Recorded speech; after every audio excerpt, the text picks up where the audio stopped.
Fala, Squad do Poder, beleza? Mais um videozinho da nossa preparação Enem. E nesse vídeo nós vamos falar de propriedades coligativas.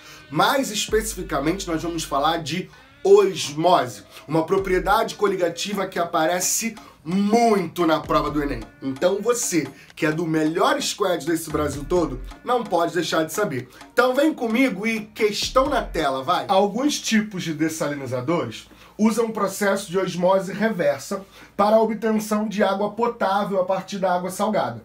Nesse método, utiliza-se um recipiente contendo dois compartimentos separados por uma membrana semipermeável. Em um deles, coloca-se água salgada e no outro recolhe-se água potável.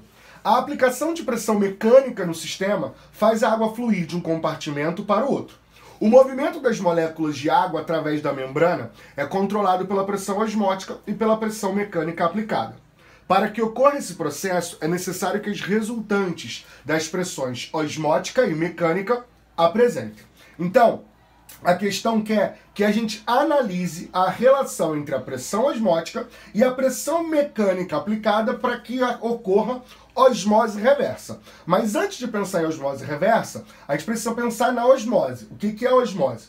A osmose é um processo espontâneo no qual o solvente migra da solução que está menos concentrada para a solução mais concentrada. Então, quando eu penso em osmose, eu penso sempre em quê? Em migração de moléculas do solvente, de onde está menos concentrado para onde está mais concentrado. Com qual objetivo? Tentar tornar as duas soluções com a mesma concentração.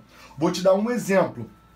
Quando você tempera uma salada de alface, temperou lá uma salada de alface, comeu, e aí o que sobrou você guardou na geladeira. Depois de um tempo você percebe que aquela alface ela começa a ficar murcha. E por que fica murcha? Porque ocorreu ali um processo conhecido como osmose. A alface, ou o alface, agora já nem sei, tá lá cheio de água dentro e por fora da folha você tem uma concentração grande de sal, por exemplo. O que a folha percebe? Ela percebe que ela precisa eliminar água de dentro para fora para tentar tornar a região externa menos concentrada. Então, isso é osmose. O que seria a osmose reversa, então, galera? Quando a gente pensa em osmose reversa, a gente pensa em fazer a mesma coisa, só que o fluxo de migração de solvente ele passa a ser contrário. Então, ao invés de eu ter solvente saindo do menos concentrado para o mais concentrado, eu quero que ele vá do mais concentrado para o menos concentrado. Olha aí a imagem que eu estou colocando para você. Eu tenho do lado esquerdo a solução concentrada e do lado direito a solução diluída.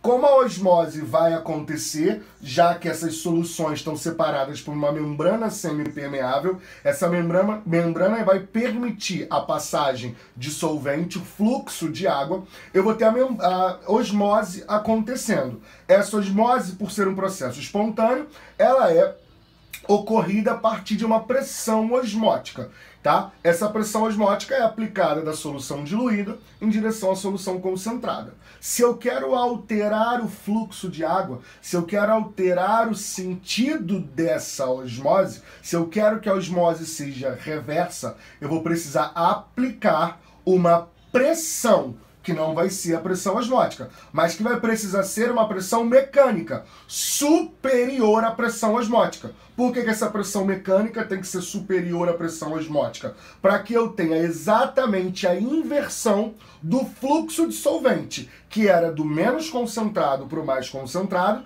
e agora ele vai do mais concentrado para o menos concentrado. Qual é o objetivo disso? Tornar a solução concentrada mais concentrada e a solução diluída mais diluída. Ou seja, é migrar solvente do menos concentrado para o mais concentrado. Isso aí é osmose reversa. Então, quando eu relaciono a pressão mecânica e a pressão osmótica, eu entendo que essa pressão mecânica ela precisa ter obrigatoriamente o sentido contrário da pressão osmótica e ela precisa ser mais intensa.